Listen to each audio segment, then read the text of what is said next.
नमस्कार दोस्तों, स्वागत है आप सभी का मेरे सीजन क्लासेस पे। मैं आपके सामने फिर से एक नया चैप्टर लेके उपस्थित हूँ। और आप लोग को पता होना चाहिए कि जो हमारी सीरीज चल रही है इंग्लिश को क्रैश कोर्स को कंप्लीट करने का, एग्जाम से पहले जो है सारा सिलेबस जो है इंग्लिश का वो कंप्लीट हो जाएगा और आपको एग्जाम्स के समय तक रिवीजन भी करा दिया जाएगा ताकि आपको इंग्लिश के एग्जाम में कोई दिक्कत आपको नहीं होगी। अभी सिर्फ आपको चैप्टर का समरी और कहानी जो है वो आपको बड़ी अच्छी तरह से समझा दिया जा रहा है ताकि क्वेश्चन टिक मारते समय ऑप्शन आएगा अगर तो टिक मारते समय आपको कोई दिक्कत नहीं होगा, आपको पूरी तरह से अच्छी तरह से समझ में आ जाएगा। हर चैप्टर का हम यही करते आ रहे हैं और आज जो चैप्टर है उसका नाम है एक्सेप्टेंस स्पीच। तो सबसे पहले हेडिंग पे आते हैं हम लोग, एक्सेप्टेंस स्पीच। एक्सेप्टेंस का मतलब होता है स्वीकार करना और स्पीच का मतलब होता है भाषण। तो कहने का मतलब है कि ये जो भाषण क्यों दिया गया था, ये भाषण चूंकि दिया था एन सन सू की, उनके जो पुत्र थे वो गए थे वहां पर। कहाँ गए थे? नोबेल पीस प्राइज जो थे उनको मिल रहा था, उनको नहीं मिल रहा था, उनकी माँ को मिल रहा था।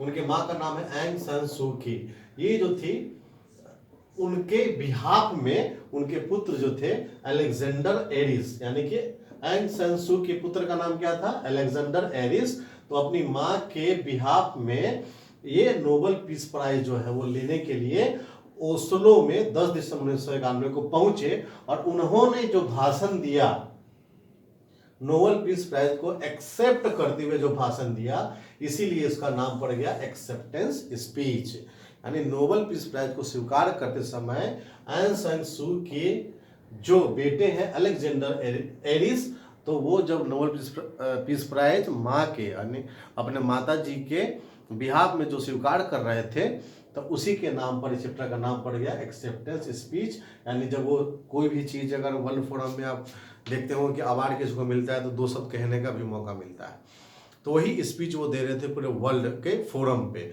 और पूरी दुनिया को वो बता रहे थे। क्या बता रहे थे आगे हम पढ़ेंगे। उसके बाद उससे पहले हम आन सांग सू की के बारे में कुछ जानकारी जान लेते हैं कि आखिर थी कौन वो, चाहे है कौन वो।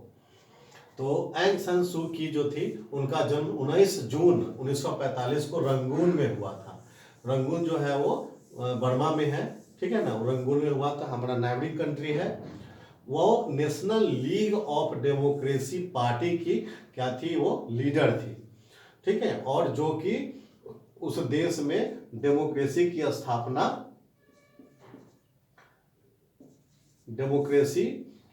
करने के लिए संघर्ष कर रही थी। हमारे भी देश में डेमोक्रेसी की स्थापना करने के लिए आईएनसी का स्थापना हुआ था 1888 में, है ना, 85 में, सॉरी 1885 में, इंडियन नेशनल कांग्रेस। तो उसी प्रकार से इस देश में भी नेशनल लीग ऑफ डेमोक्रेसी की स्थापना हुई। तो ये लगातार संघर्ष कर रही थी, इनको हाउस अरेस्ट में रखा गया था, इसीलिए उस दिन वो प्रेजेंट नहीं थी। तो इनको जो कुछ अवार्ड मिला था जैसे कि राफ्टो प्राइज, उसके बाद सखराव प्राइज, और ये जो प्राइज है उनको 1990 में मिला था। और बाकी जो एक और प्राइज है जो नोबेल पीस प्राइज उनको मिल रहा था वो 1991 में मिला, लेकिन वो लेने नहीं गए, उनको इसको लेने के लिए उनके बेटे गए। ये आपका बेसिक जानकारी हो गया। उन्होंने अपने जीवन का बहुत सारा जो साल है वो सेक्रीफाइस कर दिया, बलिदान कर दिया। सेक्रीफाइस मतलब होता है बलिदान कर देना। अपने जीवन का बहुत सारा साल जेल में उन्होंने बिताया अपने बर्मा के लोगों को आज़ादी दिलाने के लिए, लड़ने के लिए। तो अब बात आती है कि बर्मा के लोगों का जीवन कैसा था। तो बर्मा के लोगों का जीवन बहुत ही बुरा था क्योंकि वहाँ मिलिट्री रूल था, और जहाँ जहाँ डिक्टेटरशिप मिलिट्री रहता है वहाँ पर क्या होता है, वहाँ की शासन व्यवस्था बहुत बेकार होती है, जनता के वेलफेयर पे कोई ध्यान नहीं दिया जाता है। बिल्कुल बर्मा के लोगों का बिल्कुल पीटीफुल कंडीशन था, मतलब बहुत ही बुरा कंडीशन था। वहाँ के जो लोग थे, यंग लोग, वो बेरोजगार थे, किसान लोग थे, उनके पास ज़मीन नहीं था खेती करने के लिए, कारोबार पूरा ठप पड़ा हुआ था, इकोनॉमिकल डेवलपमेंट था नहीं, यानी कि गरीबी के दौर से बहुत ज़्यादा गुजर रहा था, खाने की किल्लत हो रही थी वहाँ पे, ऐसा कंडीशन था। और उसमें मिलिट्री रूल कुछ कर नहीं रही थी, इसीलिए डेमोक्रेसी लाना चाहती थी ताकि लोगों को समान अधिकार दिलाया जा सके। तो कुछ एग्जाम्पल्स हैं, जैसे वो बर्मा उस समय क्या थे, बर्मा के लोग, यहाँ लिखा हुआ है बर्मा के लोग के ऊपर क्या बीत रहा था। तो वहां पर माइजरी था। माइजरी मतलब होता है दयनीय स्थिति। प्लाइट मतलब क्या होता है? दशा। बर्मा के लोगों का दशा बहुत खराब था, वहाँ गरीबी बहुत ज़्यादा थी। उसके बाद है डिस्टिट्यूशन। डिस्टिट्यूशन मतलब होता है प्रताड़ना करना, यानी कि बहुत बुरा हालत था, बदतर स्थिति था, बहुत बदतर स्थिति था। और बहुत सारे लीडर को जेल में डाल दिया गया था, और जेल में डालने में उसको पीटा जाता था, टॉर्चर किया जाता था, ठीक है। और बहुत सारे बुद्धिस्ट मॉन्ग जो थे, ठीक है, उनको भी क्या किया जाता था, पीटा जाता था, और उनको डिसऑनर्ड किया था। डिसऑनर मतलब होता है बेइज्जती करना, ठीक है ना, बेइज्जती करना। तो इस तरह से वहां रहने वाले हर सिविलियन के साथ दुर्व्यवहार होता था। कैसे व्यवहार होता था? दुर्व्यवहार होता था, दुर्व्यवहार होता था। तो कहने का मतलब है कि कोई भी लोग, चाहे वो कॉमन लोग हो, चाहे क्या बोलते हैं बुद्धिस्ट लोग हो, या फिर लीडर्स लोग हो, किसी के साथ अच्छा व्यवहार बर्मा में नहीं था। ऊपर से वहाँ का जो इकोनॉमिकल, सोशल, पॉलिटिकल जो कंडीशन था वो बहुत ही दयनीय था। तो इन सब चीज़ से आज़ादी दिलाने का एकमात्र था, इन सबको आज़ादी दिलाने के लिए क्या करना पड़ता? डेमोक्रेसी की स्थापना करना पड़ता। डेमोक्रेसी की स्थापना करता, जिसके लिए संघर्ष कर रही थी एंग सान सू की, है ना। उसके बाद फिर आगे बढ़ते हैं चैप्टर में। तो इस चैप्टर में उनके बेटे जब प्राइज देने जाते हैं तो बोलते हैं कि योर मैजेस्टीज, योर एक्सीलेंसीज, है ना, योर मैजेस्टी, योर एक्सीलेंसेस, और listen, sorry, ladies and gentleman, इस तरह से वो सबका अभिवादन करते हैं। तो your majesty, your excellency, ladies and gentleman, तो आप लोग कहाँ स्वागत करते हैं। My mother is not present to take this award, we on the behalf of my mother I am here to accept this award, है ना। और जब वो रहती तो जैसा वो बोलती शायद वैसा मैं अवार्ड लेते समय बोल रहा हूँ, यानी कि जब वो अवार्ड ले रहे हो तो शायद ऐसा ही बोलती जैसा मैं बोल रहा हूँ। यानी कि ये कहती, वो मेरी माँ कहती कि ये अवार्ड सिर्फ मेरा नहीं है, ये अवार्ड उन बर्मा के लोगों का है जिन्होंने संघर्ष करने के लिए अपनी जान की बाजी लगा दी, संघर्ष करने के लिए, डेमोक्रेटिक रूल लाने के लिए, मिलिट्री रूल को ख़त्म करने के लिए, और देश में समानता और भाईचारा की भावना को लाने के लिए, और सबको सिविक राइट दिलवाने के लिए जो भी सेक्रीफाइस किया, जो भी कॉमन लोगों ने अपना बलिदान दिया, जो मतलब इस विद्रोह में जो बर्मा के लोग सहायक रहे, उनको ये समर्पित करती हूँ। यानी कि ये अवार्ड सिर्फ मेरा नहीं है, बर्मा के सारे लोगों का है ना। This prize belongs to all people of Burma, जिन्होंने बर्मा में शांति स्थापित करने के लिए,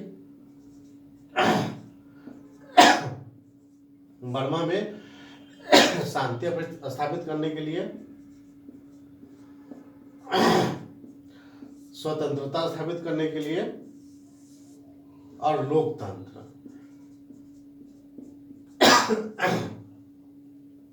लोकतंत्र स्थापित करने के लिए संघर्ष किया, उनको ये मैं अवार्ड समर्पित करती हूँ। Excuse me.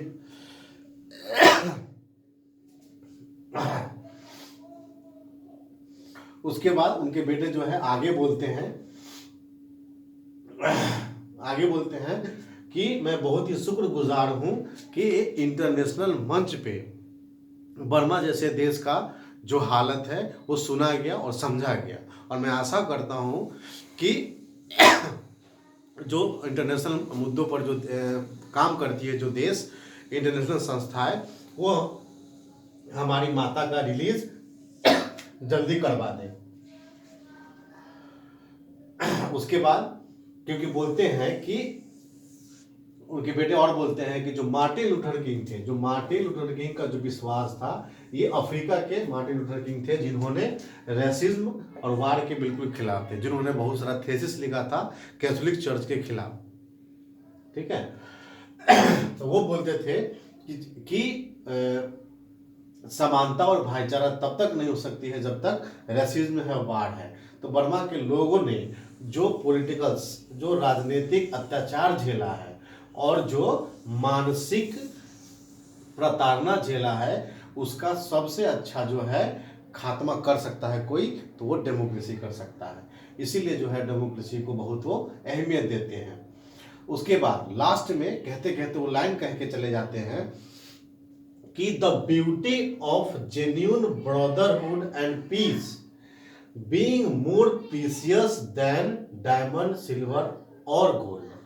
कहते हैं the beauty of genuine brotherhood and peace being more precious than diamond, silver, gold. यानी कि जेन्यून यानी कि सही में जो भाईचारा होता है और जो शांति होती है, यानी कि जो सच्ची भाईचारा और शांति होती है, उसकी जो सुंदरता होती है वो किसी भी हीरे, चांदी और सोना से कई गुना ज्यादा बेहतर यानी बहुमूल्य होती है।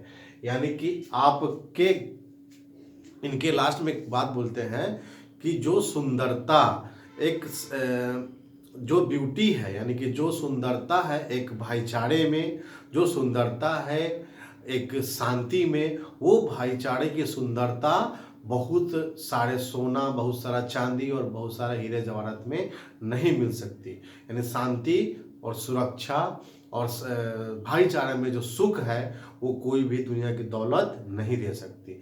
लास्ट में लाइन बोलते हुए बोलते हैं कि इसी तरह से माँ मेरी आकर के ये कहती सब लोग को, उस तरह से वो थैंक यू कह के स्टेज से फिर उतर जाते हैं अवार्ड लेकर के। तो ये पूरा चैप्टर का क्रक्स था बच्चों। तो इसमें आप लोग को जो दिक्कत आया होगा आप कमेंट सेक्शन में बताइए, और बीच में जो मतलब डिस्टर्बेंस हुआ है उसके लिए हाथ जोड़ के आपसे क्षमा मांगते हैं। मैं वीडियो एडिट नहीं करता है, मैं डायरेक्ट डाल देता हूँ, इसलिए आप वीडियो को ध्यान से सुनिए। आप हाँ एक और बात, आप मेरे हटने के बाद स्क्रीनशॉट ले लीजिएगा। क्यों? क्योंकि इस पर जो लिखा हुआ है इन्हीं सब में से क्वेश्चन बनेगा बाबू, इसके अलावा क्वेश्चन और कहीं से नहीं बनेगा। जो भी बोर्ड पे लिखा हुआ है आप इस स्क्रीनशॉट लेकर के एक बार देख भी लीजिएगा, लेक्चर सुन लीजिएगा, आपको दिमाग में पूरा सेट हो जाएगा और आपको बनाते समय आपको कोई दिक्कत नहीं होगा। इसीलिए दोबारा से जो यहाँ पे मिस डिस्टर्बेंस हुआ है उसके लिए क्षमा, और आप लोग कमेंट करते रहिए, चैनल देखते रहिए, स्वस्थ रहिए, और फिर हम अगले चैप्टर के नए वीडियो में फिर दोबारा मिलेंगे। और आप लोग को अगर कोई कमी लगती है इस चैप्टर को डिस्क्राइब करने में, एक्सप्लेन करने में, आप कमेंट सेक्शन में बताइए, और सुधार करके अगले वीडियो में फिर आपके सामने मैं प्रेजेंट होऊंगा। तब तक के लिए good night, thank you so much.